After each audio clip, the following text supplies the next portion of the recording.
Welcome to episode 23 of the What Shara Made podcast. Welcome back if you're a returning viewer, and welcome if you're a brand new viewer and this is your first time.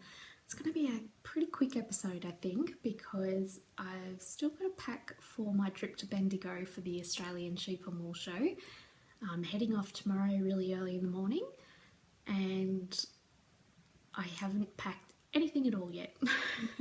But I'm just about ready. Everything's ready. I've just got to put it in my bag. I've got quite a few finished objects, a couple of whips, some acquisitions, and a prize draw, a very special prize draw today. I'm actually going to do a weather report right now as well, because we've been having some, I just keep looking out the window just here. We've been having some pretty interesting weather here. It's winter, obviously. I'm in Australia, we're in the Southern Hemisphere, and I live just outside of Melbourne, which is in the southeast corner of mainland Australia. And it gets pretty cold here in winter, and it gets very hot here in summer. So we have both extremes, and we're having an Antarctic blast at the moment. They're calling it that on the news, and it's been snowing a lot in lots of different places near me over the last 2 days, today as well, but it's not snowing here. We did have snow predicted overnight, and the first thing I did when I woke up this morning at about 6:30 was pull the curtains back and look outside to see if there was snow on the ground, but there wasn't. It was freezing cold, but there was no snow. And now the sun is blazing outside, but it is still icy cold. I just come back from a walk, and just as I got to the door to come home, it started to rain. So I missed that, so that was some good luck. But now the sun is out. The rain has finished and the sun is out, but it's still freezing. I'm hoping that this Antarctic blast will blow right over before we all get to Bendigo, because it's already cold in winter in Bendigo, and I don't need it to be any colder than usual. Last year it was like ice there for the sheep and wool show, but we'll see. I think the place I stayed last year at Bendigo didn't have very good heating, and it was a really old cottage, and it was beautiful, it was really gorgeous, but it had no insulation whatsoever, and it was like we were in a freezer inside the house. So very cute, but very freezing. This time I'm staying in a different place, and they assure me that the heating is very good. I did ask.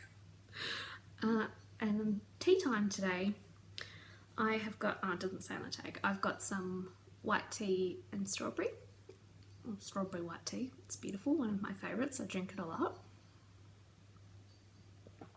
Just a boring old mug today though, nothing special. So I should probably get into my whips. Now, this piece here, you know I like to knit at least 3 socks per pair of socks.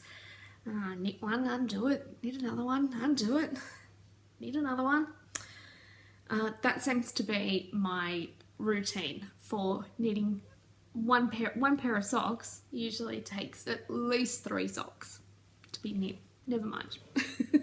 So this is the second sock that has been knit out of this. I started knitting the rattan socks I can't remember the name of the designer, but I'll put it along the bottom here. And as soon as that pattern came out, I've got to make that. They're so gorgeous, so gorgeous. Got it cast on straight away, and I didn't love it at all. The pattern is beautifully written. There's nothing wrong with the pattern at all. It's gorgeous, gorgeous. Beautiful charts. Everything's really clear. There's nothing at all wrong with the pattern. It just, the finished piece that I was getting didn't appeal to me at all once I could see it in real life. But it's been really popular, so it sounds like I'm the only one that thinks that, which is totally fine. And maybe I'll change my mind and knit them again at a later date, but just not with these, not with this beautiful yarn. So I started another sock, and I'm just about to start the heel, but I've got the ankle so far, or the leg. How gorgeous is that yarn? Oh my god. Oh, it's so pretty. And that's quite colour accurate. This is by Little Dipper Yarns, and the colour is Flamenco. And I'll put a link to that in the show notes as well. They have some beautiful yarns. I've got another skein of this base in a different colour, and I'm really looking forward to using that as well. I'm not using a pattern for this, my usual style. I'm just doing a basic fishtail rib, lace pattern, and a little bit of garter around the top there, you'll see. But I'm really loving the way these are turning out, really enjoying it. And these are being made for the Yarned Woman Red Along for July. Red is Yarned Woman's favourite colour, and from the Yarned Woman podcast. I'll put a link to that in the show notes as well. And it's her birthday month for July as well, so she's having a read along, and I thought that was the perfect excuse to start these socks with this beautiful yarn. So I'm going to be taking these to Bendigo with me as a little bit of travel knitting. Nice and easy, you don't have to think about it. So that's one whip.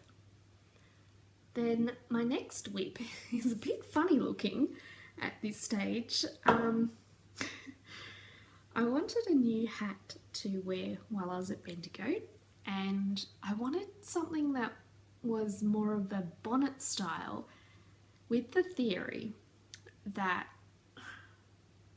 if I have a bonnet style hat on rather than a traditional beanie style hat, it might result in less hat hair. Because I want to go out and I don't have to redo my hair.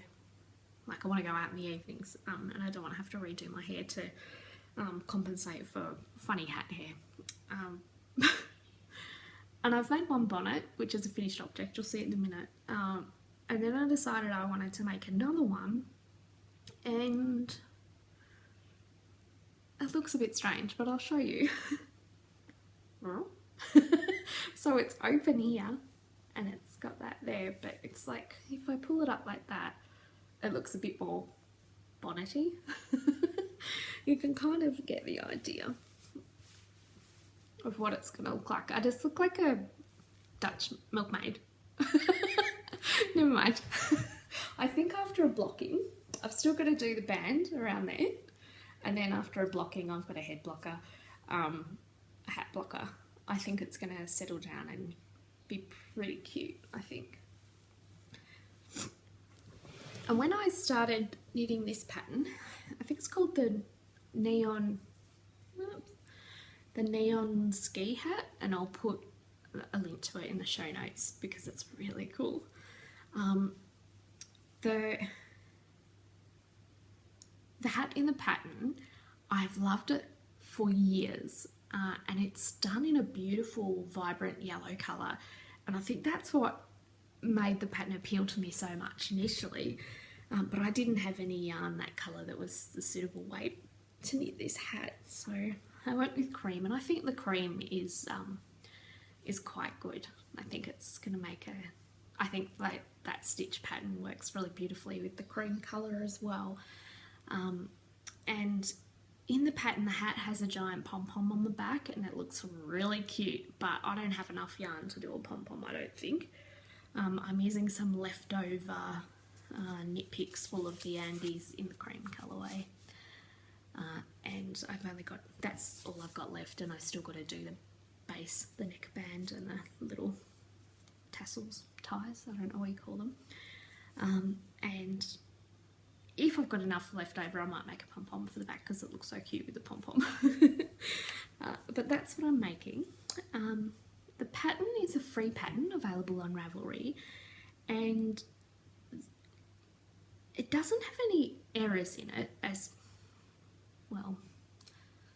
There's no actual errors in it, but the pattern isn't particularly clear, and the way that it's set out is somewhat confusing, and you've got to flip pages. It's like, I think it's a 6-page pattern, and when you're doing two things at once, one of the instructions is on the 4th page, but the other part of those at the same time instructions are on the 2nd page, and you've got to keep flipping that. That was annoying, and it didn't make any sense that they were separated. They could have all been put together, but never mind, it's a free pattern, so, you know. And it's got 4 different sizes, so small child, small adult, large adult. And I started off doing the small adult pattern because that matched my, according to the measurements in the pattern, that matched my head size. And I do have a bit of a small head. But then as I was doing it, I thought, it looks quite small. And I don't think it was going to block out big enough. And then I looked on Ravelry to read other people's notes, and pretty much everyone who'd made the small adult size said it was too small and they wished they'd gone up to the large adult size. So I went up to that size, and I'm glad I did because it's only just right. If it was any smaller, it'd be suitable for like an 8-year-old child, not me, even with a small noggin.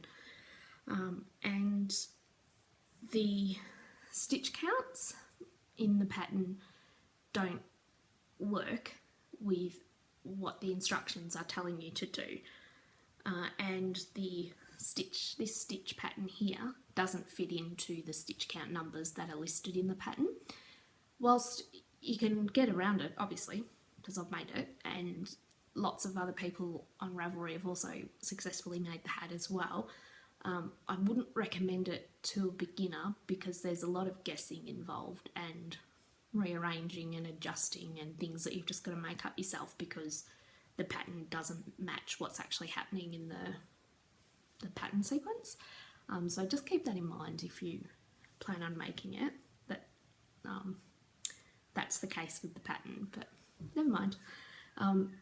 It's all done now, but the base here looks pretty cool, except for there where I had to make up some stitches because it wasn't going to work otherwise. But that's all good. So as soon as I finish filming this, I'm going to do the band on this, and then I'm going to block it and hope that it dries overnight. I might have to sit it in front of the heater. I'm sure it'll be alright, otherwise I'll be taking a soggy hat to Bendigo, and that won't be much fun. My next, that's all my whips at present actually. Sorry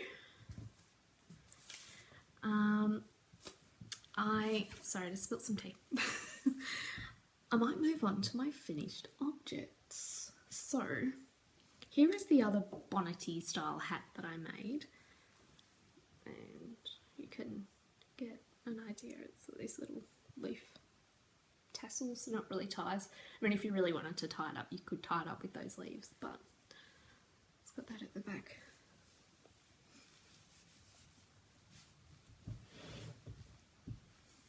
I feel like I should be out in the prairie, but ooh, they're going to be really distracting because I'm going to want to keep doing that. Never mind.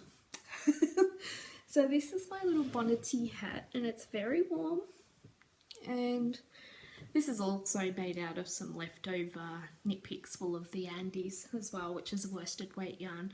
And I haven't used a pattern for this. It's something that I've just made up in my head. and I might write it up at a later stage because it's a pretty cute pattern, and the stitch pattern's pretty cute.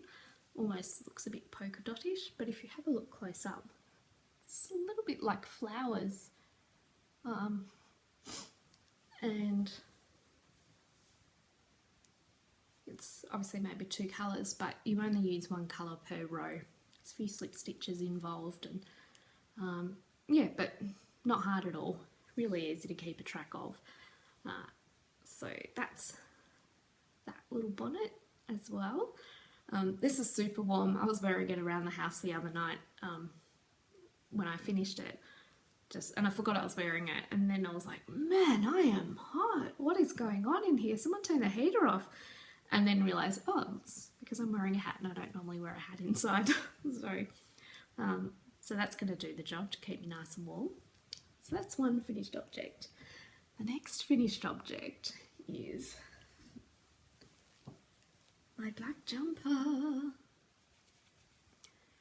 Doesn't really look like much, except an excellent dog hair collector.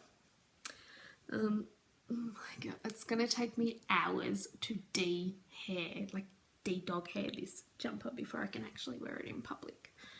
But this is my jumper. You can get a little bit of an idea of the stitch pattern there, but to make things easier, this is one I prepared earlier in green. So it's the same situation. This one is exactly the same as this one. And you'll remember me talking about this black jumper from previous episodes, but just in case you haven't watched those episodes, this is the confectionery sweater by Corinna Ferguson, and I wear the hell out of this jumper. It's my favourite, I think. And since finishing this, I have worn it non-stop except for today because I wanted to block it. It's just finished blocking.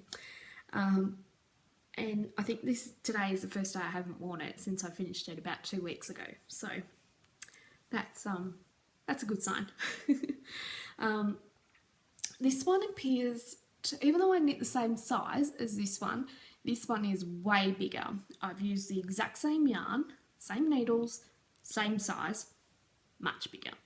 I don't know if maybe I made a mistake in this one and accidentally, I don't know, swapped sizes halfway through making it or something. I don't know what I did. Who knows what I did? I could have done anything. Or if my gauge has changed so dramatically. I don't know. But whatever it is, this one is much bigger. This one's quite close fitting. You can see there's quite a bit of negative ease and it's a close fitting jumper. Also, the neck on this one is much higher than the neck on this one. I don't know how that works. If you see here, the neck on this one goes quite low at the back. So you can see whatever you're wearing underneath it. And if you're not wearing something underneath it, like you're just wearing a singlet underneath it, for example, it can get a bit chilly on the back there. Never mind. It's all good. Nothing I can't cope with. But this one, done. All done. And significant portion of it is Rosie's hair. But that one's done. I'm so excited. I'm going to wear that while I'm in Bendigo. Really excited to take that one along. And my next FO, I am so excited about it. You didn't get to see this while it was a whip because I started it and finished it in 1 week. And I finished it maybe 2 days ago. So I started it since the last podcast I filmed. Really happy with this. So this is my bee jumper. You get an idea of what it looks like. It's a crop-ish kind of length. It's not full length, if you know what I mean, but it's not like sitting up around my ribs or anything. It's just brushing my waistline, which is exactly how I like my jumpers or sweaters. And the sleeves are at official bracelet length. can't talk today. Maybe the cold has frozen my brain or something. And so this one is 3/4 length with my t-shirt is too long. Official 3/4 length. And this one is, you probably can't see it. No, you won't be able to see it, but it's bracelet length anyway. So it should be a smidge warmer than this one. And it's also knit in Knit Picks Full of the Andes, and I've had this yarn for a very long time. I can see my little bee there with the honeycombs coming up the side, and I'm really happy with it. So yeah, I can't wait to wear it. So I think this is what I'll be wearing at the Wool and Sheep show in Bendigo on the Saturday. So look out for the bee jumper and come and say hi if you feel like it. So I'm very happy with that one. Oh my god, let's just have one more look. So excited. And I haven't used a pattern for this. It's just something that I've made up myself. So yeah, I may or may not write the pattern up for it. I don't know. Trying to squeeze those honeycombs in was tricky.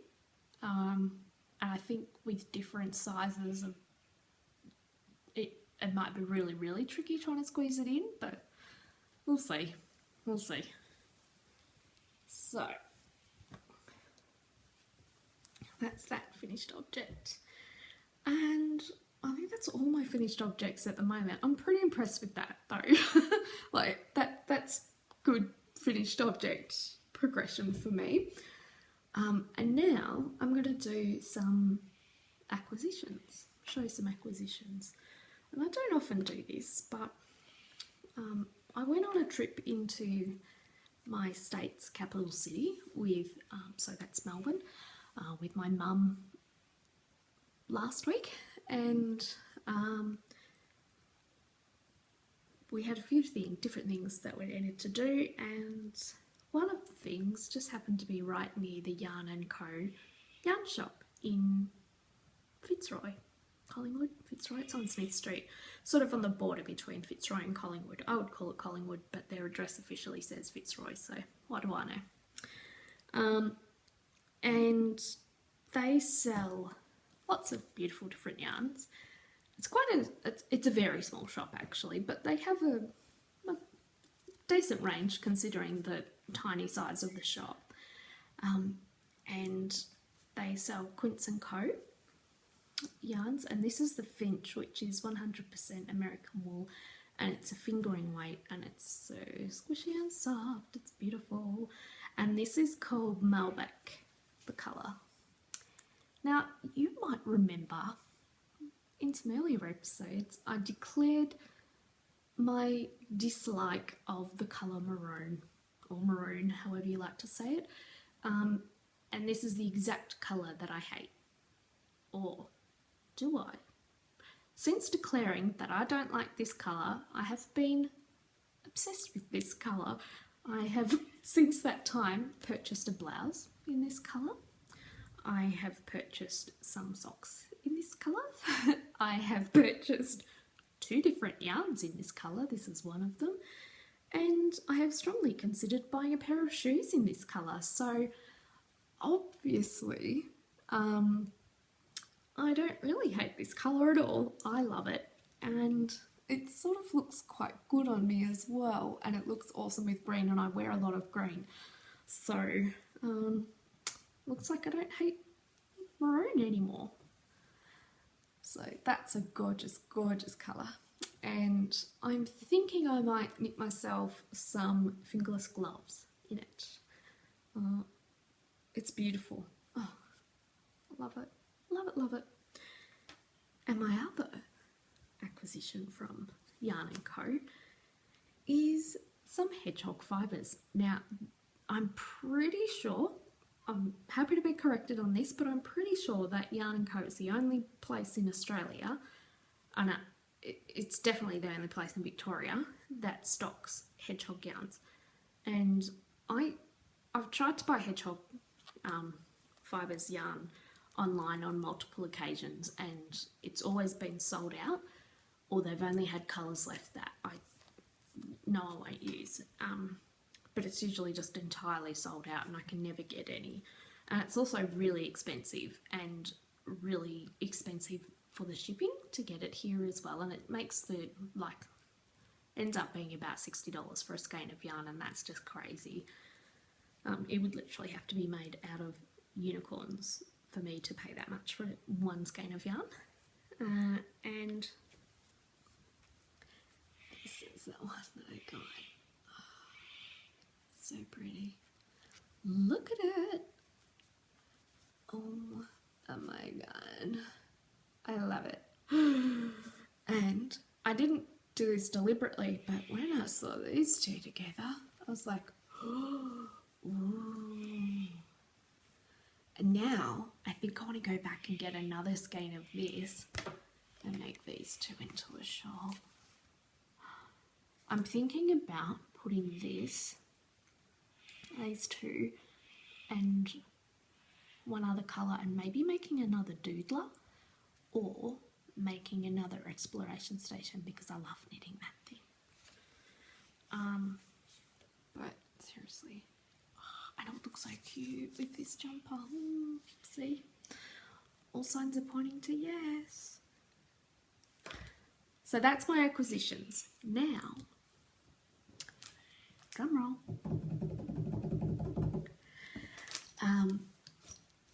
I'm going to announce the winner of the June, I know it's halfway through July, but the June year-long stash busting craft along winner.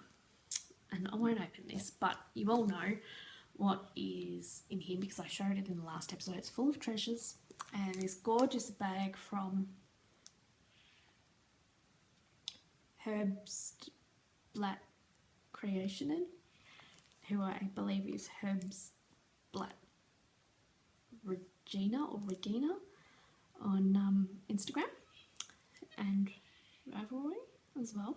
But I'll put a link to her shop, her Etsy shop, in the show notes, so you can have a look at all her other bags because they are gorgeous. And this bag is so beautifully made. Oh, whoever wins this is going to be so lucky. And I forgot to mention last week when I was talking about this prize that another part of the prize is that the winner will get to choose any pattern they like from, I have to remember the name now, Michael Dworgen.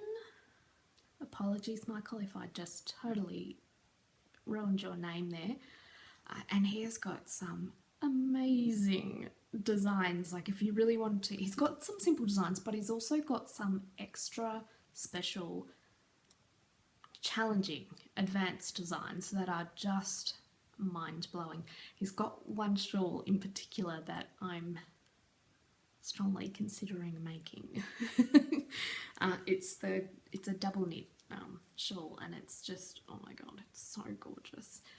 I might try and remember to link to that particular pattern because it's gorgeous. But whoever wins gets to choose their own pattern from his collection. He's got quite a few to choose from, so that's another excellent addition to this prize. So, without further ado, let's see who has won.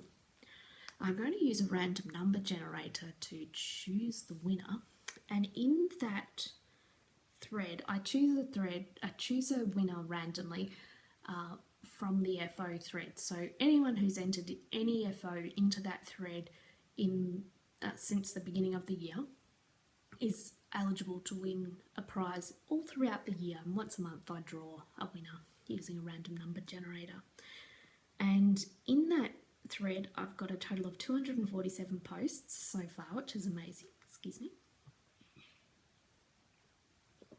And some of the things that are in there are, well, actually all of the things that are in there are amazing. But recently Yarn Taxi Driver added some ponchos and they are spectacular. I absolutely love them. I would love to make myself one actually. I don't look so fabulous in ponchos, but I also don't care because it's it's a poncho. It's brilliant. So, excuse me, I have fluff inevitably stuck on my face from yarn. But I've got, starting at 4 and going to 247, the first couple of posts are either mine or ineligible posts. So I start at 4. That's when the first eligible post started, and I'll go to 247. That's what I've got on there. I don't know if that's actually going to show up. Probably not at all, but trust me, that's what it says. 4 to 247, generate 188. Let's see who 188 is. Okay, who have we got? 188. That's probably going to be on the previous page.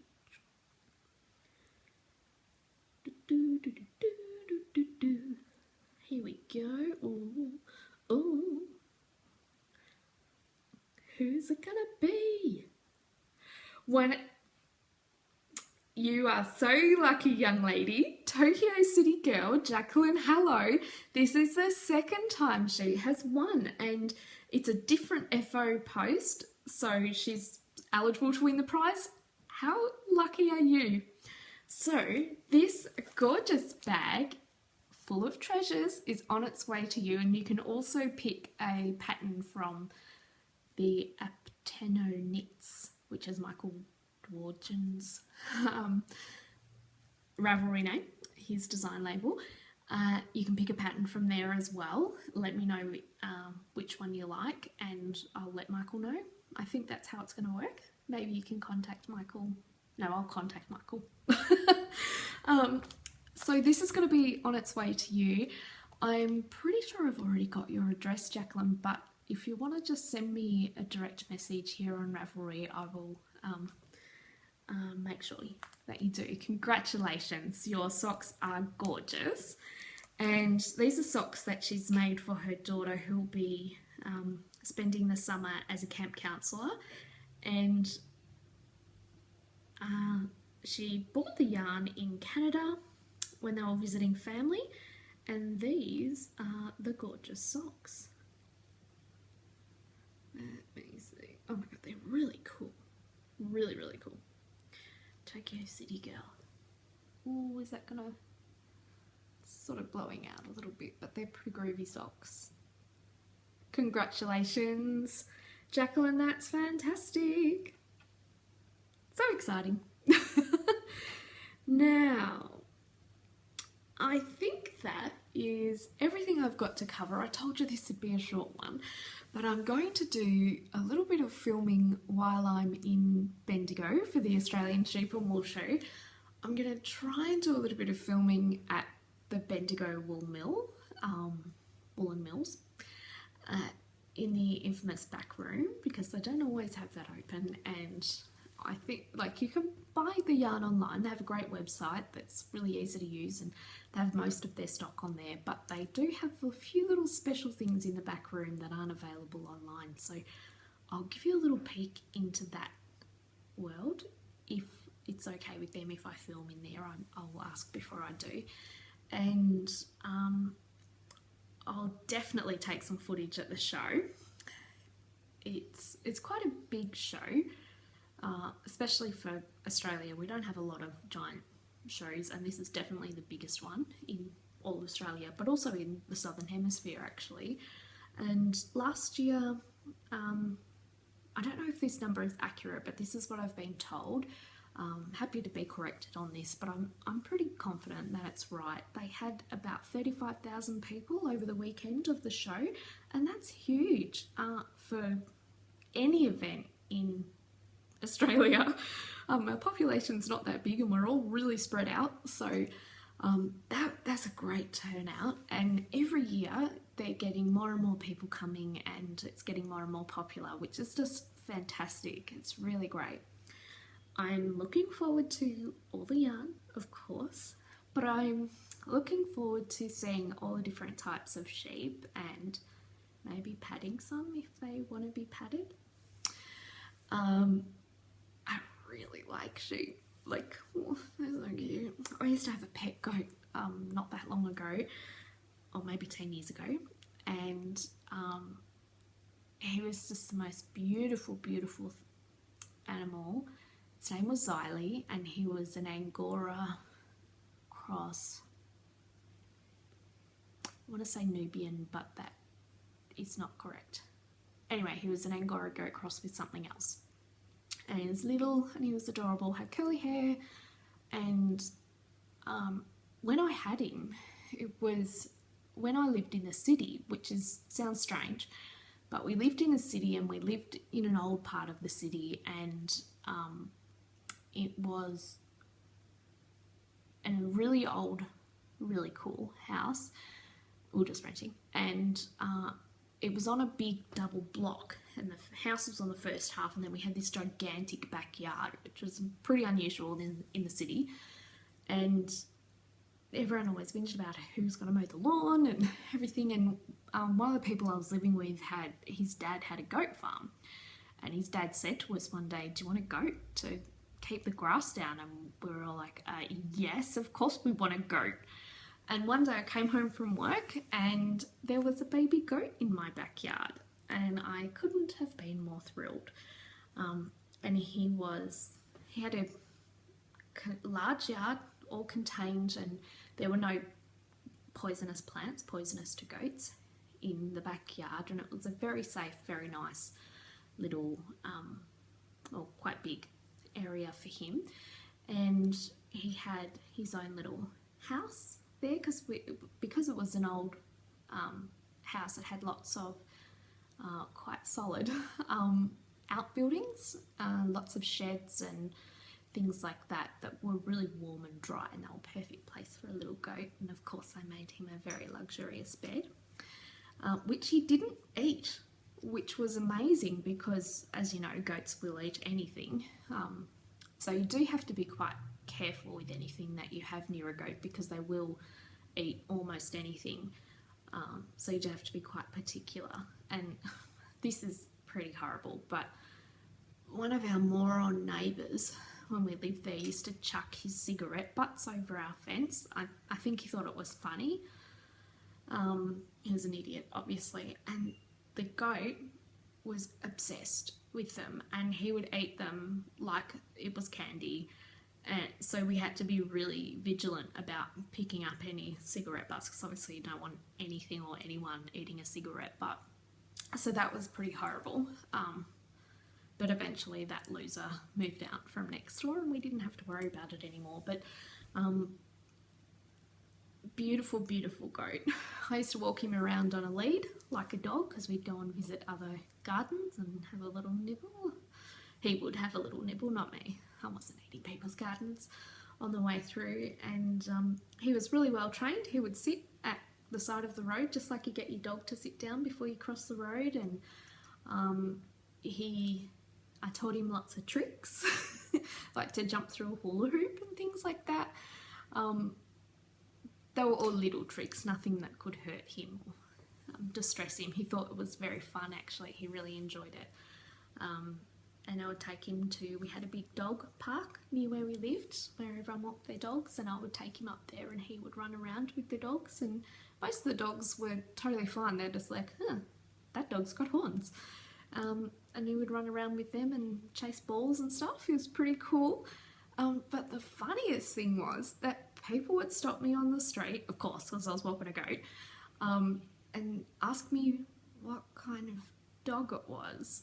And they were 100% serious. I'm like, oh, it's got hooves and it's got horns. It's not a dog, actually. But eventually that became such a joke of people legitimately asking what kind of dog it was, even though it had horns. And I would say it was a Mexican horned dog, and they're very rare in Australia. And they'd be like, oh, cool. I've never seen one of those before. And I'm like, you're welcome. So, provided some entertainment, but people would bit their horns as they were driving past and be like, and people would ask what kind of sheep it was, and it's a goat. But anyway, gorgeous, gorgeous boy. But eventually we all moved out of that house, and I couldn't take my beautiful Xylee with me, so he went back to live with all the other goats after about 3 or 4 years, and he was very happy to be back with other goats, although he did get lavished with love and luxury while he was living with us in the city as well. And the neighbours at the back of our house, one day I was looking out the lounge room window, which looked straight into the backyard towards the end of the backyard, and I thought, oh, what's going on down there? And peering down, and the little girls that lived over the back had taken some nails out of the paling fence that separated our houses and would slide some of the palings across and let the goat through into their garden and then slide the palings back closed, and they would play with him while they were outside playing. And then when they'd had enough, they'd slide the palings back and push him back through the fence and shut the fence again. And I was like, oh, that's interesting. And apparently they had been doing that for months before I noticed, and we were totally fine with that. They were gorgeous little girls, and they were always very gentle and kind with him. So, and he thought it was excellent going over there playing with the girls, and he would follow them around, and they would make him beds and feed him, you know, veggies and stuff, and they thought it was pretty great, and so did he. He was a gorgeous, gorgeous boy, and his favourite foods were rotten pears and banana skins, and he wouldn't eat the whole skin. He'd just get his little teeth and scrape all the, do you call it pith? The white from the inside of the banana skin. That was his favourite. So that's my little story about my pet goat. I did get a little sidetracked there, but I am looking forward to seeing the goats at the show as well. And the alpacas and any other animals that are there that are available for smooching. Give them a little pat. And I'm looking forward to meeting up with everyone. I will be in building number 22 at 1:30 p.m. on the Saturday. If you want to come along, there's seating and heaters, and you can have a rest and show everyone all the treasures you've gotten so far. And I would love to say hello and meet you in real life if you want to meet me. And what else? I will be going to the Artisan Textile Festival at the North Bendigo Bowls Club, which is actually on the same road as the showgrounds where the sheep and wool show is. So you'll probably go past it as you go to the show, but it's on the corner of Fenton Street and Holmes Road, like Sherlock Holmes. Pretty sure that's right. If it's not right, I'll correct myself in the show notes. And that's running the Friday, Saturday and Sunday, just like the show. And I highly recommend visiting because there's all sorts of different people there that aren't at the show, and you will get to see lots of gorgeous independent yarn dyers and pattern designers and weavers and spinners there. It's really worth stopping off, and especially because it's just on the way. And I think entry is gold coin donation, so that's fine as well. And I'll be going to the mill, obviously. I'll take some footage at the show, I'll take some footage at the Artisan Textile Market if they're okay with that, and I will also take some footage at the mill and probably just around Bendigo in general because it's a particularly beautiful town. And I might do a little mini episode if I can figure out how to get it on YouTube while I'm still in Bendigo. Otherwise I'll do it when I get home. And I think that's it. This was going to be a really short one, then I went on a tangent about my goat. Alright, it's not a short one at all. But I will see you soon. I might see you in Bendigo if you're going to be there as well. Otherwise, I will see you in the next episode. Thanks for joining me.